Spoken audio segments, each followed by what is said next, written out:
This podcast is presented by Win City Sports. What up? Welcome back to Cedric's Combat Corner 44. I am your host, Cedric Ben. Today on the Triple C's podcast, we'll be going over the fight that shocked the boxing world between Vasily Lomachenko and Teofimo Lopez.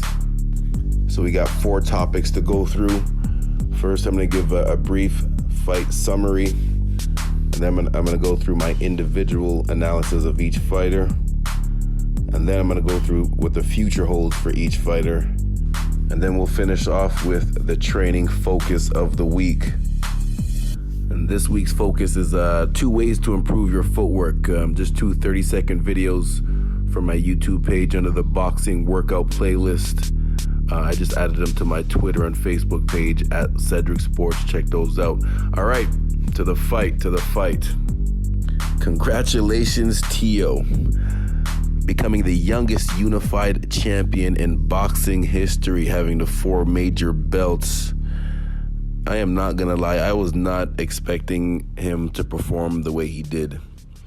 I was not expecting this 23-year-old kid with only 4 professional years of experience to be able to outbox the boxing master in Lomachenko. That was not supposed to happen like that.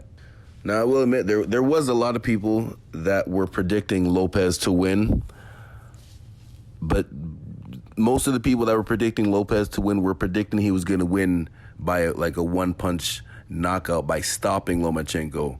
Nobody predicted he was going to outbox him. I'll give credit for the people that said, his athleticism was going to be the thing to give Lomachenko trouble. Lopez had an offense or defensive answer for whatever Lomachenko was trying to do. The amazing footwork that Lomachenko was known for, Lopez was able to nullify that. That's how he used his athleticism, his speed to be able to turn with Lomachenko and match him with every angle that he was trying to come at him with. And then with the power, Lomachenko had to respect Teofimo's power. And on the other hand, Teofimo was not respecting Lomachenko's power, which I believe was the main difference for most of the fight, especially in the first half of the fight. Now, before I talk about my scorecards, I have to admit, yes, I was being biased in looking for rounds to give to Lomachenko, especially when it came into like the 5th or 6th rounds, because nobody expected that fight to go the way it was going, especially at the beginning. A lot of great fighters might take 1 or 2 rounds to feel their opponent out, to see what's going on, and then start to pick it up from there. But when it came to the 5th, 6th, 7th round, because what I was watching I was kind of in shock. So I kind of, afterwards I realized, yes, I have to admit I was being biased and looking for rounds to give to Lomachenko, because I couldn't believe that he was just straight up being outboxed like that. So the first time I scored the fight, I scored it 6-6. And then the second time, when I went back the next day and watched it again for the 7th, 8th time, I scored it 7-5 for Lopez. And with that being said, oh yeah, I'm not sure how you guys score your fights if you just write it down, but there's an app called JudgePad. Shout out to my boy Els. He's the one that put me onto it, called JudgePad. There's a million apps out there, but this one specifically, you can write little notes in there, and there's a button that you can press between each round just to show that it was a close round. Anyways, my whole point of bringing that up is to say that even the rounds, those 5 rounds that I gave to Lomachenko, those were all close rounds. I don't think maybe the 8th or 9th round where he did put a few more combinations together, you can say those, you can give those clearly to him, but the 5 rounds that I gave to Lomachenko were all close. This was the big shock. I was not, again, I'm going to say this a million times, I was not expecting that result to be like that. So 7-5 for Lopez is what I had it. So what was the difference? What was the main difference that gave Lopez the clear advantage? I think it was the size, but it's not just simply saying the size, like just because he's a bigger guy, because in most cases, just because you're a bigger guy, the smaller guy, if he has better skills, would still outbox the bigger guy. Now, at the same time, I know I'm sounding kind of contradicting, simply saying Lopez was the bigger guy, because this fight was at 135. Lomachenko won a gold medal at the Olympics at 132. So, I mean, he still fought, the best in the world at this, around this weight class before. But just looking at them, when you just the eye test, when you just look at them, Lopez's frame, he has a wider back than Lomachenko. Lomachenko just looked like the smaller dude. So I believe it gives you, mentally, it gives you more confidence to do what you want to do, knowing that you're facing someone that does not have the same power as you, or the potential to hurt you the way you have to hurt them. That definitely helps your confidence. And that's what it looked like with Teofimo Lopez. He looked like he had absolutely no respect for Lomachenko's power. It looked like he had respect for his skills, but not respect for his power. Because even in the later rounds, like we said, 8, 9, 10, even in the middle of 11, when Lomachenko was putting on more combinations, he was more so overwhelming Lopez with speed and, start to put on different angles on him. But it was more so the speed and just combinations, not so much, power punches that made Lopez have to, really take a step back and start all over again. Lopez finished the 12th round strong, and became the youngest unified champ in boxing history at 23 years old, the first one to unify the lightweight division. So that, much respect, much congratulations to him. Now for my individual analysis of each fighter. Starting with Lomachenko. Took him about 6-7 rounds to get started. He was being very cautious. Again, I said before, even the rounds that I did give to him, those were close rounds too. And for the first time in his career, Lomachenko actually looked hesitant. His defense was on point. Like his defense was on point. That's the thing. In the first couple of rounds, it's not so more so the offense that Teofimo was doing, because again, I thought Lomachenko's defense was on point, but he had absolutely no offense. I thought he clearly lost the first 5-6 rounds of the fight. My Andre Ward, who I respect a lot, his opinion, he had round number 2 for Lomachenko. I didn't see that even after I rewatched it. Again, I think we were all so in shock that Lomachenko was actually getting outboxed that we were looking to give rounds to Loma. Lopez was doing a great job of doing the high-low jab to the head, straight cross to the body from a distance, from a taller, longer, bigger guy. That was one of the main things, them body shots from a distance that Lopez was doing, was keeping Lomachenko away, even with the footwork. Lomachenko, what he's known for is that amazing footwork. He was trying to come in from different angles, but it seemed like every angle that he would come in, Lopez was right there to match him and waiting for him with a hard body shot. So now I'm asking myself, what exactly was the problem? Why couldn't Lomachenko do what Lomachenko does with all of his experience? What exactly was it? I think this is a situation where we saw where someone stayed amateur too long. He's one of the greatest amateurs of all time, with a record of 400 wins and 1 loss, 2 gold medals, and a bunch of other gold medals at world championships ever since he was a kid coming up through the ranks. I think maybe 1 Olympic gold medal is enough instead of sticking around for 2, because he never developed a pro style, which is simply sitting down on more of your punches. In the amateurs, it's only 4 rounds, so you can just focus more on pop fast punches and to outpoint your opponent, even though they're not counting the number of punches, but just the busyness of the combinations that you're throwing is going to help you win fights. At the professional level, when you're going 12 rounds, even if you keep yourself in shape to be able to go pop, pop, pop, like those fast punches for the 12 rounds, it's more so it's different factors. It's the effectiveness of the punches, not just the tapping, but the effectiveness of the punches, which means you have to sit down more single punches where, just simply more power. And I think that's what Lomachenko lacked in sticking in the amateurs for too long. Again, in the amateurs, the judges don't care how hard you hit. It's the volume. That's how you accumulate your points, right? So it doesn't matter. Even if you get an 8 count in the amateur ranks, an 8 count does not mean you lose the round. It just the referee just stops to check you out, and then you can still continue on. So in the amateur ranks, even if you get dropped, if you come back and still throw more combinations, you can still win that round. Yes, I know that's crazy, but this is what I mean about sticking in the amateurs too long, because he never developed that professional style of being able to sit down and throwing for more power.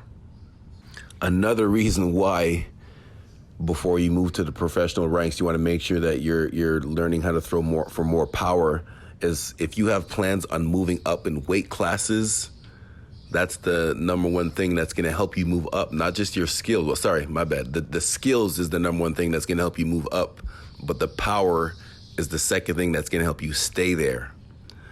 For example, when Floyd was moving up in weight classes, people complained that he didn't have knockout power, but you talk to his opponents, and I bet you they'll tell you he had respectable power. That's how he was able to keep guys off of him. Manny Pacquiao is probably one of the best examples of someone that moved up in weight classes and was able to maintain his power. This guy started off at 120-something pounds, moved all the way up to like 150 and was knocking everybody out. So that's an example of someone that's able to move up in weight classes and maintain your power. But Lomachenko, I don't think he's able to keep those. I don't think he has respectable power at 135. Again, when you move up in weight classes, you don't exactly have to have knockout power if you have the skills, but you have to have respectable power to keep those bigger guys off you. I don't think Lomachenko has respectable enough power to keep those guys at 135 off of him, especially the other bulls like Devin Haney and Gervonta Davis. We'll get into those a little bit after. Back to Lomachenko. Another thing that I think he did, I think Lomachenko rushed his career. Or, sorry, maybe not rushed his career as far as fights, but rushed up, moving up in weight classes too fast.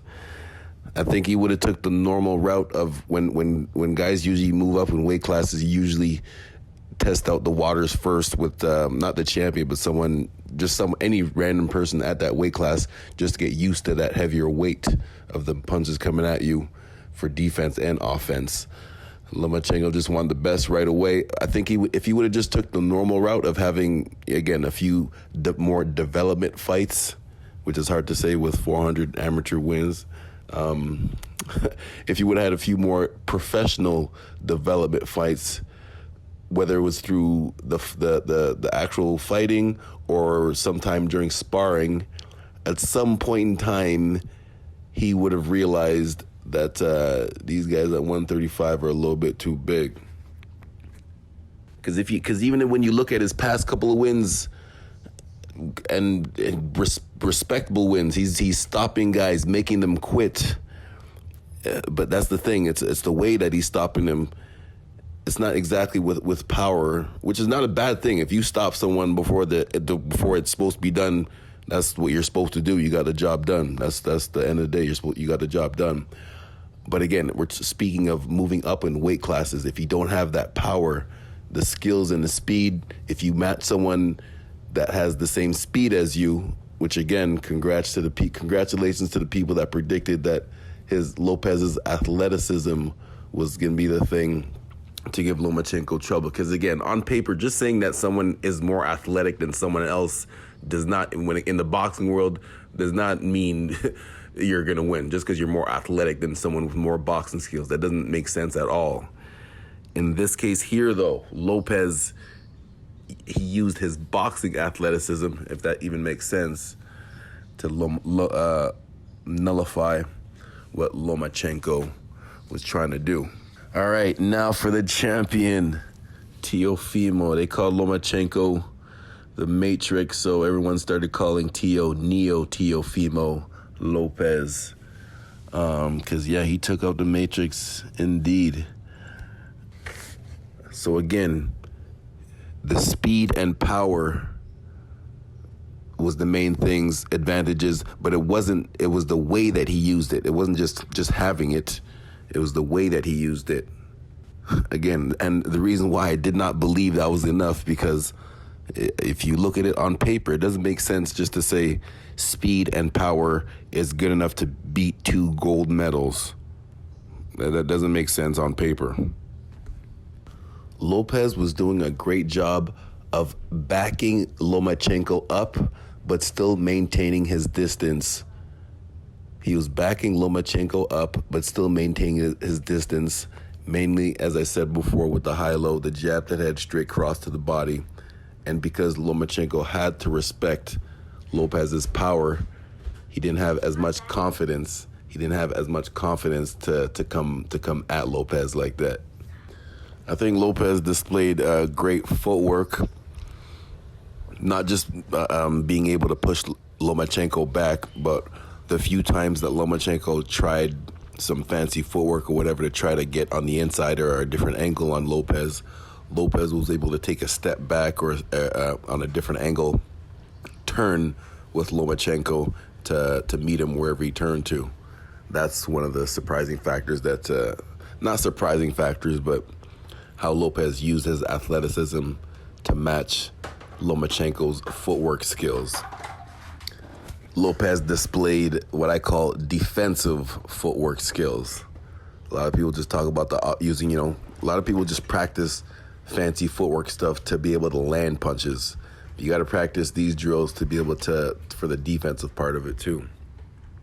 Yeah, he did it. So congrats once again to the youngest unified champion in boxing history, Mr. Neo Teofimo, the Takeover Lopez. All right, so that was my individual analysis for each fighter. Now we're going to move on to what I see as the future, what the future holds for each of these guys. Starting first with the Matrix, Mr. Lomachenko. He has never been in this position in his boxing life. It's going to be very interesting to see how he moves in his next couple of bouts. Because remember, Lomachenko, he didn't want any development fights the way that normal boxing pros start out their career, having 15, 16, 17 development fights before you step up into like B-level competition.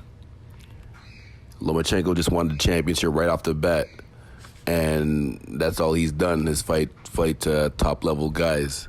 And with that being said, let me just say this: Lomachenko is going to the Hall of Fame already. He's already valid for the Hall of Fame just off of the career that he's had so far. My only problem with Lomachenko was the pedestal that people put him on as like the greatest. His promoter Bob Arum said that compared him to Muhammad Ali. He said that Lomachenko is better than Floyd Mayweather. I've heard multiple people say if him and Floyd, even in his prime at that weight class, that Lomachenko would beat him. So this is what I mean. This is the pedestal. So when you raise the bar of someone that high, those are the standards that you get judged by. And then what happened? He lost his second pro fight, which was a championship fight, and that raised the red flag for me. And then, the excuses came in. It's only his second fight, blah, blah, blah. But this is what I mean. You can't, when you raise the bar for someone, they get judged by the bar up there. If they lose or make a mistake, you can't all of a sudden drop them back into the category with everyone else and say, well, everyone else would have lost their second pro fight, so it's okay for him to lose that. Because you guys didn't put him in that class. You guys put him on that pedestal up there with Muhammad Ali and said he was better than Floyd Mayweather. So those are the standards that he gets judged by. So when he did lose that second pro fight, it's not just simply, oh, it's his second pro fight, give him some time to develop. Those raised some red flags for me. Not only that, but again, the guy had 400 amateur fights with one loss. Like, what else does he need to develop besides the power, which I mentioned before? Lomachenko does not have that power. Well, actually, with that being said, his knockout versus, go to YouTube and check out Roman Martinez. Lomas's knockout versus Roman Martinez. That is probably one of my favorite knockouts ever to watch, like ever. The way that he set it up. It wasn't just the punch itself. It's the way that he set it up. Lomachenko versus Roman Martinez is probably my favorite setup knockout highlight to watch of all time. That, and of course, a bunch of Roy Jones. But anyway, so back to Lomas. Again, it's going to be very interesting to see his next couple of bouts. Because, again, even the greatest of all time, when they moved up, they had development fights at that weight class before they tested the best. You already can have confidence in your skills, but the unknown is if your power will keep those bigger guys off you. Simple. Well, not that simple, but it seems that simple. If Loma does not learn to sit down more on those punches, he's not going to be able to keep those bigger guys off of him. So, is he going to take some development fights against some lower level guys at 135 to test out his power, to gain his confidence in his power, to go back and test the best, or is he going to straight up go right to Haney or right to Gervonta Davis, and continue his career of only fighting the best? Yeah, man, this is gonna be very interesting. Or is he gonna go back down to 130 pounds and try to continue his reign down there? But with boxers, a lot of times, a lot of fighters, they let their pride get in their way of their clear judgment. So I'm not sure. His pride might want Lomachenko's pride might want him to stay at 135 just to prove to everyone that he can still beat everyone up there. But the smart decision might be to go back down to 130, where it's a little bit more even playing field when it comes to the size and weight. Again, this guy won a gold medal at 132 pounds, so it's crazy to say that people at 135 are too big for him, but it's obviously that was the case. That was the case with Lopez. Not taking anything away from Lopez, he 100% deserves full credit for that win. Full credit. Especially because nobody thought he would outbox him. Everyone thought that his only shot of winning was just a one-punch KO. The same way how Linares dropped him. The same way how Linares dropped Lomachenko is the same way that people predicted Lopez was going to stop Lomachenko. So, congrats once again to Neo Tio. So now, what does the future hold for Mr. Lopez? The one thing I could say is that I hope he stays focused. This is the one factor that we don't know with these fighters when, after they have a big win or have a big loss. Is he going to be able to stay focused and capitalize on this opportunity, not only for his career, but financially? Or is he going to be like Andy Ruiz, a.k.a. Buster Douglas, and have the biggest opportunity of their life to advance not only their career, but financially, and just mess it up and blow it away? So this is the question that we're going to have to see. From what I've seen so far, he seems like he has a good head on his shoulders. Listening to him at the post-fight press conference, he was saying the right things. He wasn't talking crazy. He was talking humble and respectful. And yeah, man, I'm going to be very interested to watch his career develop. Again, he's only 23 years old, man. This kid, what Lopez did, being at 23 years old, only being a pro for 4 years, this would be like, if you follow other sports, this would be like getting drafted into the NBA or NHL or Major League Baseball and leading your team to a championship in your 4th year and winning the MVP.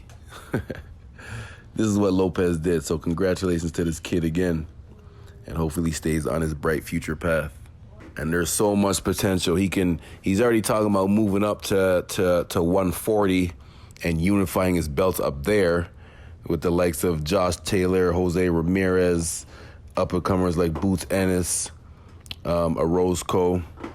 Or he can just stay at 135 and take on Tank and Haney, whoever, Santa Cruz, Pedraza, Luke Campbell. Yeah, man, this is the 135, 140-pound division. Every division actually in boxing is excited, but specifically right now, 135, 140 that we're talking about, lots of great fights that could be had, that could be made. Not just fights that are good to talk about, but actual fights that can be made. Yeah, and there you have it. So now for the training focus of the week, footwork. Everyone talked about Lomachenko's great footwork, but Teofimo displayed great defensive footwork.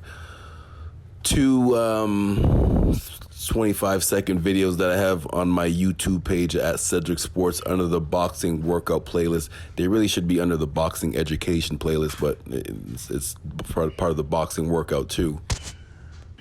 The first video is called How to Improve Your Agility and Coordination Using a Skipping Rope, just a simple lateral drill on one foot going side to side.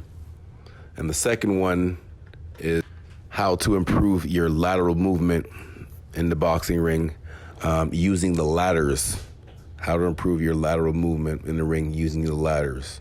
That's the second video, and those are I just recently posted. I made these videos a long time ago, but I just reposted them to my Twitter feed and Facebook too, both at Cedric Sports. Yeah. Thank you very much for taking the time to listen into my show, Cedric's Comeback Corner, the Triple C's podcast. Sorry, this today's show was a little bit longer. Usually they're about 18, 20 minutes. Today was a big win, so I had to talk a little bit of extra time on it. Congrats again to the young lion, Teofimo Lopez. Thank you very much. Lots of big fights coming up in the next couple of weeks, so be lots of shows coming up. Thank you. Hit me up on any social media at Cedric Sports, Facebook, Twitter, Instagram, Snapchat, all of that. Shout out to Win City Sports. Peace. 1, 2, 3, smack that thumbs up for this video. Smack it, baby!